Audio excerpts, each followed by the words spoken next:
Mbosi ọbụla ndị Fulani bata na Igbo tọrọ ụmụ akwụkwọ ma tọrọ ndị mmadụ baa ime ọfịa, anyị ga-eji ndị achụ aja. Ife mmụọ na-ekwu ọ bụrụ mmadụ. Ejigo m jụọ ndị nna nna anyị ha, our ancestors, fasị anyị ebe ọ bụ na anyị ejiri egbe n'ọsọ mma ka anyị ji na ife anyị ga-eme. So achọrọ m ka anyị yuzie sistem a and ọ ga-awa ọkụrụ anyị. That is why m ji si na onye ọbụla n'idi na-ege m ntị. Ọmụọ bụ ife wee jesi ọgwụ na Igbo kịta. Ọmụọ bụ ife ji ife ewu na-eri nya bụ igu. Ka ife anyị ga na-eme ndị Fulani mgbọsọ ọbụla ha bata tọrọ ụmụ akwụkwọ anyị ma ndị nna anyị na vileji buru ha baa ọfịa ka anyị ghara ka anyị na ha ghara na-akpa price biko ka anyị ghara. This particular video is for Igbo people, especially the Igbo youth. This particular video may be long, but try and watch it to the end so that you will not miss what this our brother said in this particular video. We the Igbo youth need to wake up. This is a serious message coming from this our brother. So I hope so many people know this boy. I know that so many people know him. So I don't want to talk too much, but just take one of your time and listen to him, because we are going to learn a lot from him. We the Biafrans, we need to stand up and raise alarm for other Biafran youth to support us, because it is time for us to do our job. So after watching this particular video, do not forget to share, like, and also comment, so that other Biafran people can be able to watch this particular video. It is very, very important. Share this video and remain blessed. Mbosi ọbụla ndị Fulani bata na Igbo tọrọ ụmụ akwụkwọ ma tọrọ ndị mmadụ baa ime ọfịa, anyị ga-eji ndị achụ aja. Gee ntị, achọrọ m ka onye ọbụla mee ka vidio ga viral. That is why adịmala ka iji oyibo eme vidio, maka adịmala ka iji Igbo eme vidio. Ndị Igbo mee vidio da aga far. Kenke na ndị Igbo nwere over 80 million people, mana mme vidio da abanwu common 1 million view in a situation like this. Ka ife people na-achọ na social media na world security tips. Biko na achọrọ m ka biko onye ọbụla mee ka vidio ga viral. Now, ife mmụọ na-ekwu ọ bụrụ mmadụ. Ejigo m jụọ ndị nna nna anyị ha, our ancestors, fasị anyị ebe ọ bụ na anyị ejiri egbe n'ọsọ mma ka anyị ji na ife anyị ga-eme. So achọrọ m ka anyị yuzie sistem a and ọ ga-awa ọkụrụ anyị. That is why m ji si na onye ọbụla n'idi na-ege m ntị. Ọmụọ bụ ife wee jesi ọgwụ na Igbo kịta. Ọmụọ bụ ife ji ife ewu na-eri nya bụ igu. Ka ife anyị ga na-eme ndị Fulani mgbọsọ ọbụla ha bata tọrọ ụmụ akwụkwọ anyị ma ndị nna anyị na vileji buru ha baa ọfịa ka anyị ghara ka anyị na ha ghara na-akpa price biko ka anyị ghara na-akpa price, ka ha ghara iji ya merụ biznes. Maka gịnị? Ọ bụ na ha tọrọ mmadụ baa ime ọfịa, anyị kwụọ afọ ụgwọ, emechakwa ha bịa tọrọ ndị ọzọ. Na anyị tọrọ ndị ha tọrọ ndị abaa ime ọfịa, anyị ncha kịta emepego m grupu udo na nchekwa movement. People na-aba na the group with force. That means na ndị Igbo etetago. Na mgbe ọbụla ha tọrọ anyị baa n'ime ọhịa, biko vidio ga viral. Stop on ife ahụ na-eme. Stop on ife ahụ. Also the video ruo 10 minutes, onye ọbụla watch ya. Onye ọbụla watch ya video. Now, ha tọrọ ndị mmadụ baa n'ime ọfịa, ka ife anyị ga-eme. Anyị were mma, were osisi baa ime ọfịa. Anyị ga-enwe over 500 men, ma ọ bụ na anyị eruo 1000. Obodo ọbụla 500 men ịbata. Ịmara ife ọ bụ. Echi kịta ana m eje Ọka ka nje weta akwụkwọ n'aka ndị gọọmenti ka ọ ghara dị ka ọ bụrụ chasị na anyị bụ IPOB terrorist ma atagi anyị ESN. Anyị bụ ndị nchekwa obodo, all villagers ka anyị bụ. Gọọmenti efelugo. Somebody chat m na-asị m mekwuzi n'okwu iji juju ma ọdeshi na mekwutezi n'okwu ọdeshi na social media na a ga-akpụrụ m tọnda gbagbuo gị. Polisi na-eyuzu ọdeshi, ndị amị na-eyuzu ọdeshi. Even portable nke unu ma nke nwa Yoruba o jee iti ọkpọ, onye na-akpa je eti ọkpọ. Portable jee na juju jee were ọgwụ. Portable na kata efe na-eti ọkpọ. Portable jee were ọgwụ jee tibe ọkpọ. Oke Portable na-eti fellow citizen ọkpọ. Ọ na-eje ịgba mgba were ọgwụ jebe. Then mụnwa na-ejezi face bandit na me need ha ọgwụ. Unu nwakwu ụdị mkparị unu na-akparị m na social media. Na mgbe ọbụla ndị a duru ụmụnne anyị baa n'ọfịa, biko onye ọbụla o metụta, ọ bụ nwanne gị, nwanna gị, nne na nna gị ka a kpụrụ rapụfa ka anyị were ndị achụ aja. Kama anyị ma na ọ dị ka ọ ga-ebe. Na nke ihe anyị biko ọ bụ na ọ na-eme na be gị kịta, gwa anyị kịta ka anyị bido ọlụ, anyị akwadogo. Now anyị bata, anyị ga-ebu fuel, buru gas, buru matches, buru lighter. Ifuru ọfịa nwa anyị nwe ndị ga-atrak ha, anyị nwe ndị Igbo, anyị dị kọmputa, anyị nwe wizard ga-ama ụdị the exact location ha nọ. Ifuru ọfịa anyị ga-ekechi fuel na waterproof, kechie ma na gas. onye ọbụla na-amata ya ka ọ na-aba ime. Ọ na-aba ime, anyị na-esu ọkụ. Anyị na-esu ọkụ, anyị na-aba. Anwụrụ, a na-achụfa. Oo, amama m na-emekekwa sense. Una like gokwa vidio a. Anyị na-amụnye ọkụ, anyị na-ekechi fuelu ka anyị nwee ike na-amata ya aka. Ịma kịta udu mmiri, ọ ga na-esi ọkụ na-enwu, mana fuelu dị involve, ọ ga na-agafe. Anyị na-amụnye ọkụ, anwụrụ na-achụ ha. Enwego m dibịa sị na a ga-eti ikwu ya ọgwụ ga-aba n'ikuku a na anwụrụ a ka o nwee ike na-aba ebe ha nọ. That is why nji sị na anyị ga-eji ndị ha ji eji wee mee sacrifice. Mana chi anyị meela anyị amara o nwee ike ndị a survive maka ndị eji eji fada anwụ n'ike na. So ka anyị na-atọ obi ya na-aga, anwụrụ na-aba n'ime ebe a. Ọ bụrụgodị gụwa nọ n'ime ọfịa fụ ka anwụrụ na-abịa, and ebe ha nọbara anyị uru famazi maịka na-abịa maịka na-ana azụ. Mana dị m anyị na-atụ, anyị ga-eji na-akwa ana nke so ọ bụ na ha agbawa egbe ịma egbe ada aga n'ana. Biko vidio a dịkwa kwesịrị ịdị sikri. Mmadụ eshekwa na vidio atọ any group a na-amụrụ ndị ha wụ. If na eshekwa na vidio a rapio na ka ọ bụrụ mmadụ one na one ga-afụ maka ya. Now anyị na-awụ the fuel, anyị na-agba ọkụ, anwụrụ akarịa. Mgbe ha ji fụ anwụrụ a ka anwụrụ a na-abịa fa abawa ime ọhịa. Dị m ọha na-aba, anyị na-esu ọkụ, anyị ga-ebu, anyị ga-alarụ. Ọ bụrụ ọfịa dịgodi ka si ebe a ruo Imo steeti, anyị ga-alarụ ebe a. Mgbe anyị ji n'ebe a 2 weeks, anyị agbago the whole ọfịa ọkụ. Ọ ga-abakwuru anyị uru, at least onye ọbụla onwezi ife ọjọọ na-emebu n'ọfịa anyị amalụ. Ama m na biko shienu vidio a, shienu ya, o nweghị nji kwuo ka people rukwa. Vidio kwesịrị iru no less than 30 million view. Ife a security tips ka ị na-eme ndị Igbo. Dị m anyị na-achụ ha n'ike na-atụnye fuel. Biko anyị ga-achọ ndị mmadụ ya sọpọtụkwa anyị. Anyị na-edikwa supporters ka anyị bute fuel. Maka onefu nkịta enwere m ego, social media ada akwụ m ụgwọ. Nọọ ife gbasara ndị Igbo biko sama m na mgba nkịtị. O nwere ka ọ bụrụ nne m ka a ga-anwụrụ echi. Mana ọ bụrụ nne m ka eji, no problem. Mana ije a anyị ga-eji ya. Anyị gbawa ọfịa ọkụ, ha nwa na-aba ime. Ọ nwụrụ mgbe ha ya ekpokọrọ ndị ha du na-aba ime, no. Fa ga-arapụ ndị azọbisi onwe ha. Mana ha mezikwanụ ka ha gbuo ndị a wa naba, no problem. Mana ọ ga-egosi ha na ụdị caution anyị take na anyị nwetakwa information again. Nke abụrụ nke ya nọ terrorist a na-akpọ gị na phone na-eme video call n'ime ọhịa. Ngwa mee video call, anyị chọrọ ịmụ ebe ị nọ first.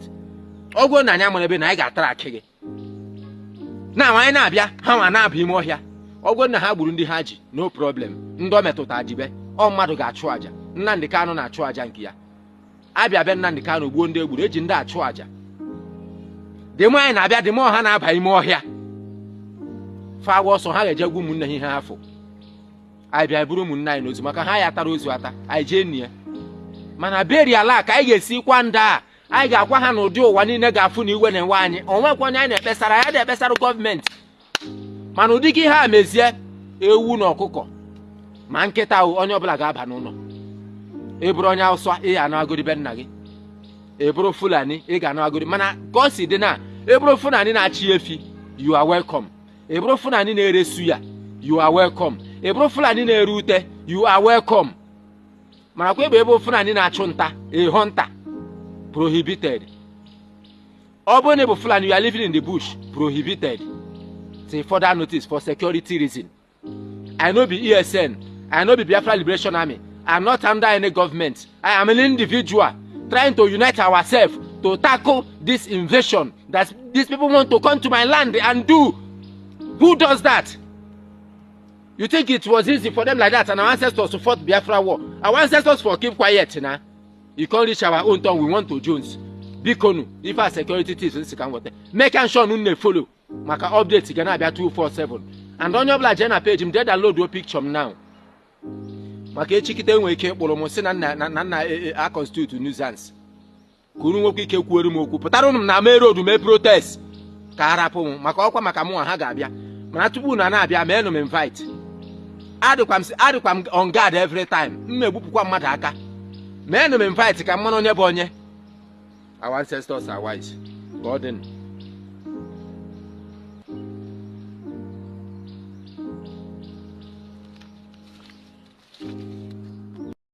Message to very dark man.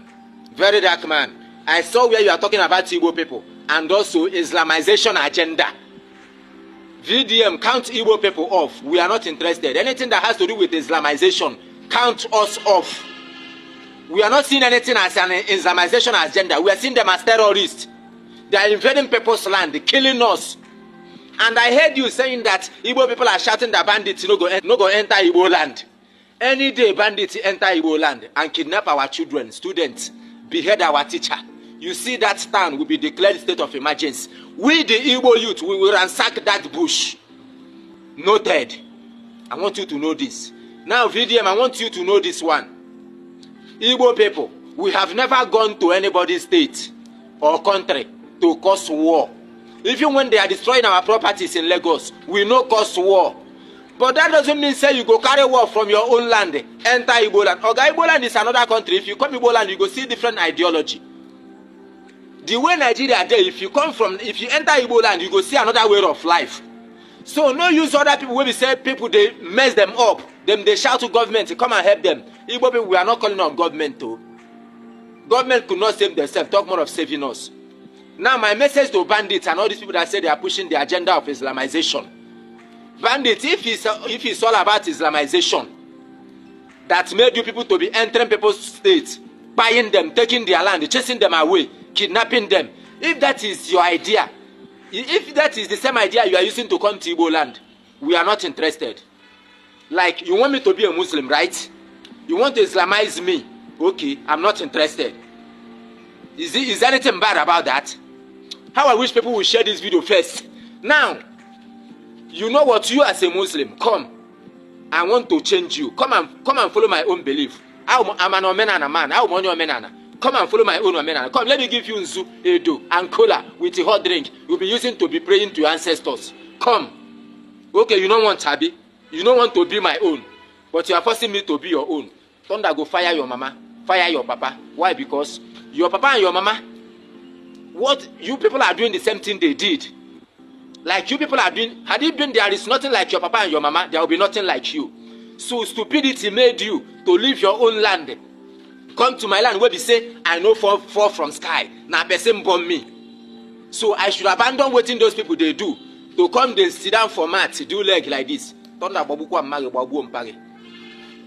If that is the plan, is to Islamize the whole Nigeria, that one is, we are not interested. But as for me, I don't see any Islamization agenda. I don't see you as terrorists. As band, I don't understand because it's not possible. Me, will be a person. I never go Yoruba land or go outside land to force them to start observing my own belief. Then you yourself, you want to leave your own land to come here and force me. Make una come. You see, Igbo people, I want to tell you this thing for free. There is no amount of pressure or kill. We fight Biafra war. We fight a Biafra war with Nigerian, with the soldiers. It can't be where we bandits, terrorists. We be say everybody they look for you. I go run for you. We not run for Nigeria. Then I go run for you. No wahala. My promise be say any day when una catch me, una they go and say bandits. Any day we be say I dey for moto, I dey go travel. Una double cross us. I no get that time to come the beg, I beg. Make a call person we go send 200 million. I go rush one person. Una go they shoot me. But you see that one person, I must spy you. I must spy you. No. That is why I'm begging Nigerian police, Nigerian DSS. I no get issue with una. But if una need me, my phone number there, my Facebook page. Muna call me and invite me. Nobody should barge into my house or mark me illegally. Like I said, they go for road, you double cross me. I don't know who be who. We are facing insecurity. I'm a well-known person. Anybody that need me should invite me. Very important. VDM, go and tell Muslim that Islamization agenda is prohibited in my tribe, Igbo land. If they are still looking for a belief or a religion, they should come. Let me convert them to my own tradition. You might be telling me that we welcome Christianity in Igbo land. I know. Why? Because Christianity, they have adopted some particular part in my own tradition. They now give title in the church. They learned it from my tradition. They now pray with cola in the church. They learned it from my tradition. So they have some certain things they found useful in my tradition. But to Muslims said no. Say I go abandon my ancestors, my way of life, everything. Then I go sit down for mat, do like this. I go to do head for grand, like Mumu man. Thunder babu kwaunu, babu nenanunu, babu anything called. Share this video to VDM. Islamization is not meant for Igbo people. We are the first people to exist in this world, and we have belief, and we come from somewhere. Who is that beggar to come and Islamize us? As in waiting. Our ancestors are wise.